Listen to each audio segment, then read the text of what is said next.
নগাঁও জিলাৰ ভিতৰুৱা অঞ্চলৰ পৰা কমিছনৰ অংকত আশা কৰ্মীসকলে ব্যক্তিগত খণ্ডৰ চিকিৎসালয় আৰু পৰীক্ষাগাৰলৈ লৈ আহিছিল ৰোগী। নিউজ 18 মঙলবাৰে এই কমিছন ৰাজৰ কাহিনী তথ্যসহ ফাদিল কৰাৰ পাছত আজি নগাঁৱৰ ব্যক্তিগত খণ্ডৰ লেবৰেটৰীসমূহ আশা কৰ্মী শূন্য হৈ পৰে। আনকি লেবৰেটৰী কৰ্তৃপক্ষই আশা কৰ্মীসকলক ৰোগী লৈ অহাটো নিষিদ্ধ কৰি দিছে। কালি এগৰাকী আশা কৰ্মীয়ে নিজে স্বীকাৰ কৰিছিল এই লেবৰেটৰীসমূহৰ পৰাই তেওঁ 350 টকাকৈ কমিছন লাভ কৰে। অৱশ্যে পৰীক্ষাভেদে সেই কমিছনো ভিন্ন। যদি কোনো এটা পৰীক্ষাত 350 টকা তেওঁ কমিছন লাভ কৰে, কোনো এটা পৰীক্ষাত আকৌ 500 টকাও কমিছন লাভ কৰিব পাৰে, কোনো এটাত আকৌ 1000 বা 2000 টকাও লাভ কৰিব পাৰে। কমিছনৰ এই পৰিমাণ বাঢ়ি 6000 টকা পৰ্যন্ত হয় আৰু সেই কমিছনৰ লোভতে একাংশ আশা কৰ্মীয়ে ব্যক্তিগত লেবৰেটৰীত লৈ যায় দৰিদ্ৰ ৰোগীসকলক আৰু তেওঁলোকৰ পৰা ধন সৰকাই এক বৃহৎ অংক ৰচনা কৰে, য'ত এটা নেক্সাছ জড়িত হৈ আছে। আনকি তেওঁলোকে নিজৰ হোৱাটছএপ গ্ৰুপো খুলি লৈছে, য'ত এই কথাসমূহ বিলাই দিয়া হৈছে। এগৰাকী আশাকৰ্মীয়ে আন এগৰাকী আশাকৰ্মীক বা চিকিৎসাকৰ্মীক এই তথ্যসমূহ দিয়ে। কোনটো লেবৰেটৰীয়ে অধিক মুনাফা দিব, কোনটো লেবৰেটৰীৰ পৰা অধিক কমিছন পাব, তাৰ অংক চলে। ৰোগীৰ স্বাস্থ্যৰ কথা চিন্তা কৰা নহয়, এনেধৰণে টকাৰ অংকতেই মগ্ন হৈ থাকে প্ৰতিগৰাকী চিকিৎসাকৰ্মী, যাৰ বাবে এতিয়া প্ৰশ্ন উত্থাপন হৈছে এই সমগ্ৰ বিষয়টোক লৈ। কালি আমি ফাদিল কৰিছিলোঁ, তাৰ পাছতেই তীব্ৰ প্ৰতিক্ৰিয়াৰ সৃষ্টি হৈছে। ইফালে আমাৰ নগাঁৱৰ সাংবাদিক নীলোৎপল বৰা আজি পুৱাৰ ভাগত উপস্থিত হৈছিল নগাঁৱৰ আদিত্য লেবৰেটৰীত। কালি আশাকৰ্মীৰে গিজগিজাই থকা লেবটোত আজি নাছিল এজনো আশাকৰ্মী। চাওক সাংবাদিক নীলোৎপল বৰাৰ ground zero' report. News 18 Assam north ইষ্টে নগাঁৱত চলি থকা যি আশাকৰ্মী চিকিৎসকৰ যি চিণ্ডিকেট, সেই চিণ্ডিকেটৰ বিষয়ে বাতৰি সম্প্ৰচাৰ কৰাৰ পিছত আজি নগাঁৱৰ অধিকাংশ লেবতে কিন্তু আমি আশাকৰ্মী দেখিবলৈ পোৱা নাই। অধিকাংশ লেবেই আজি সাৱধান হৈছে যে যি এই কমিছন ৰাজৰ যি ব্যৱসায় চলি আছে, যি চিকিৎসাৰ নামত যি এক ভয়ংকৰ বেহা চলি আছে, তাৰ পৰা অধিকাংশ লেবে সতৰ্ক হৈছে। মই বৰ্তমান দেখুৱাইছোঁ এখন আদিত্য লেব। এই লেবখনতো আমি কালি 2-3 গৰাকী আশাকৰ্মী পাইছিলোঁ আৰু এই লেবটোত আমি বৰ্তমান দেখুৱাইছোঁ। ইয়াত বৰ্তমান এগৰাকীও আশাকৰ্মী নাই আৰু যি নিউজ 18 যি বাতৰি প্ৰতিক্ৰিয়া আমি দেখুৱাইছোঁ, আপোনালোকৰ আমাৰ লেবৰ মানুহ আছে। আপোনালোকৰ যিগৰাকী মালিক তেওঁ আছে নেকি? ডক্টৰ জে পি নাথ অহা নাই, তেওঁ পেথলজিষ্ট হয় ডক্টৰ জে পি নাথ। আজি আশাকৰ্মী আহিছে নাই? নাজানো, এইটো আজি আশাকৰ্মী গম নাপায়। মই দেখুৱাইছোঁ বৰ্তমান ইয়াত আমি এই স্থানত দেখুৱাইছিলোঁ। কালি এই স্থানতে কেইবাগৰাকীও আশাকৰ্মী বহি আছিলে। এইখন ইয়াতে আশাকৰ্মী বহে আৰু যি এইটো হৈছে আল্ট্ৰাচাউণ্ড লেবৰেটৰী। ইয়াত আশাকৰ্মী আহে। 350 টকাকৈ কমিছন পোৱাৰ কথা স্বীকাৰ কৰিছিলে কেমেৰাৰ আগত। আমি এইখন দেখুৱাইছোঁ আদিত্য লেবৰ পৰা। বৰ্তমান আমি দেখুৱাইছোঁ ইয়াত এগৰাকীও আশাকৰ্মী নাই।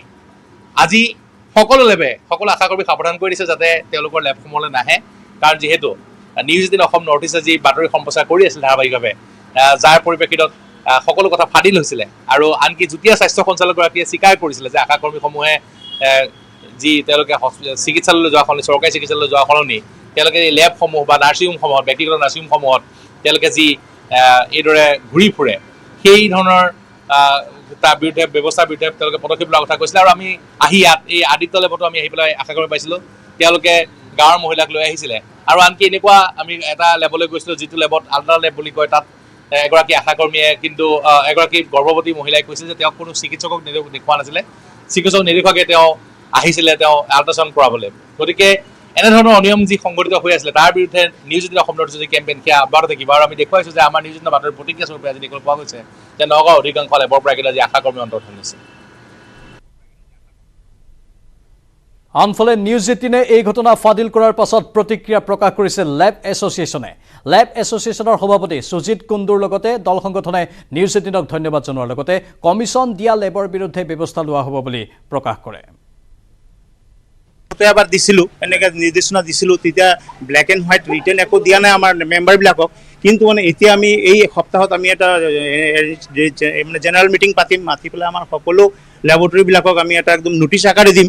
যদি কোনোবাই তেনেকৈ ডক্টৰ বা আশাকৰ্মীক কমিশ্যন দিয়ে তেতিয়া তেওঁলোকে নিজে নিজে মানে দায়বদ্ধতা হ'ব। তাৰ কাৰণে আমি কোনো দায়বদ্ধ নহওঁ আৰু তেনেকৈ কমিশ্যন যাতে নিদিয়ে চবকে আমি মানে অনুৰোধ কৰিম যাতে কমিশ্যন নিদিয়ে। কিন্তু প্ৰথম অৱস্থাত আমি জেনেৰেল মিটিং পাতি চবকে কম, ৰিকুৱেষ্ট কৰিম যে আপোনালোকে এই ব্যৱস্থাটো নকৰিব, বেয়া কথা।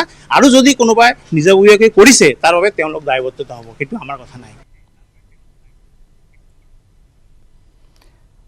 বৰ্তমান আমাৰ জ্যেষ্ঠ সাংবাদিক নিলোৎপল বৰা লাইভত আছে। নিলোৎপল, লেব এছ'চিয়েশ্যনৰহে এই মন্তব্য আমি শুনিলোঁ, কিন্তু আমি কালিৰে পৰা আশা কৰি আছিলোঁ যে স্বাস্থ্যমন্ত্ৰীগৰাকীয়ে এটা মন্তব্য প্ৰদান কৰিব, কাৰণ তেওঁৰ এইখন গৃহ জিলা হয় বা স্বাস্থ্য বিভাগৰ উচ্চপদস্থ বিষয়াই তাৎক্ষণিকভাৱে পদক্ষেপ ল'ব এওঁলোকৰ বিৰুদ্ধে।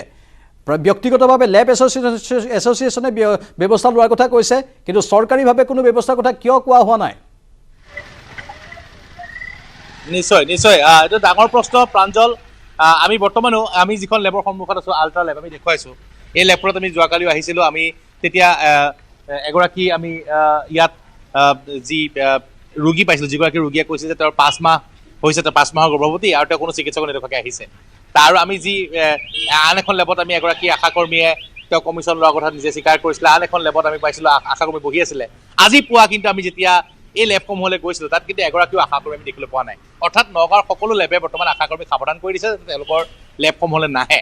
আৰু যিসকল প্ৰসূতি চৰকাৰী চিকিৎসাৰ পৰা তেওঁলোকক কৌশলেৰে বঞ্চিত কৰি তেওঁলোকক লৈ যোৱা হয়, তেওঁলোকক এইদৰে ব্যক্তিগত খণ্ডত গৈ পেলাই আল্ট্ৰাচাউণ্ড কৰা হয়, তাৰ বাবদ তেওঁলোকে কমিশ্যন পায়। কিন্তু প্ৰসূতি যি দুখীয়া প্ৰসূতিয়ে 950 টকাকৈ এটা আল্ট্ৰাচাউণ্ড দিব লাগে, য'ত কিন্তু নগাঁও চিভিলত কিন্তু বিনামূলীয়াকৈ কিন্তু তেওঁলোকৰ বাবে আল্ট্ৰাচাউণ্ডৰ ব্যৱস্থা আছে।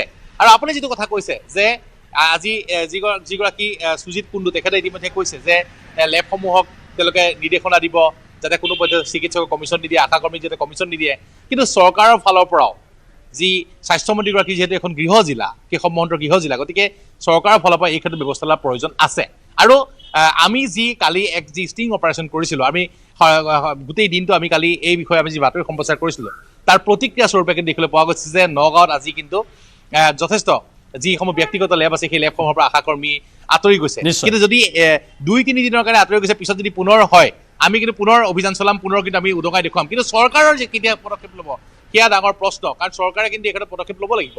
আৰু দল সংগঠনে নিউজ 18ৰ ভূমিকাক আদৰণি জনাইছে। নিউজ 18ৰ বাবে আজি এক ভয়ংকৰ চিণ্ডিকেট চলিছে সেয়া উন্মোচিত হৈছে। কিন্তু এয়াই কিন্তু শেষ নহয়। চৰকাৰে যেতিয়ালৈকে ব্যৱস্থা নলয়, যেতিয়ালৈকে কোনো চৰকাৰে যেতিয়ালৈকে ব্যৱস্থা নলয়, তেতিয়ালৈকে আমিও ক্ষান্ত নহওঁ। চৰকাৰ কঠোৰ হ'বই লাগিব। কেৱল মুখত এটা আৰু ভিতৰি এটা হ'লে নহ'ব। বাস্তৱ ক্ষেত্ৰত কাৰ্যকৰী পদক্ষেপ ল'ব পাৰিব লাগিব প্ৰতিগৰাকী মন্ত্ৰীয়ে। যেনেধৰণে মুখ্যমন্ত্ৰীয়ে কৈ আছে, ঠিক তেনেধৰণে আন মন্ত্ৰীয়ে কিয় কৰিব পৰা নাই, এটা ডাঙৰ প্ৰশ্ন। আমি এই সমগ্ৰ বিষয়সমূহ ধাৰাবাহিকভাৱে উন্মোচন কৰি থাকিম। এতিয়াও যদি একাংশ চিকিৎসকৰ গাত কথাবোৰ লগা নাই, তেনেহ'লে তেওঁলোক সাৱধান হৈ যোৱাটো প্ৰয়োজন। কাৰণ যিকোনো সময়তেই আমি এইসমূহ স্থান পৰিদৰ্শন কৰিমগৈ, আকৌ অভিযান চলিব আৰু এই অভিযান অধিক ক্ষীপ্ৰ হ'ব, অধিক শক্তিশালী ৰূপত হ'ব। ধন্যবাদ নিলোৎপল।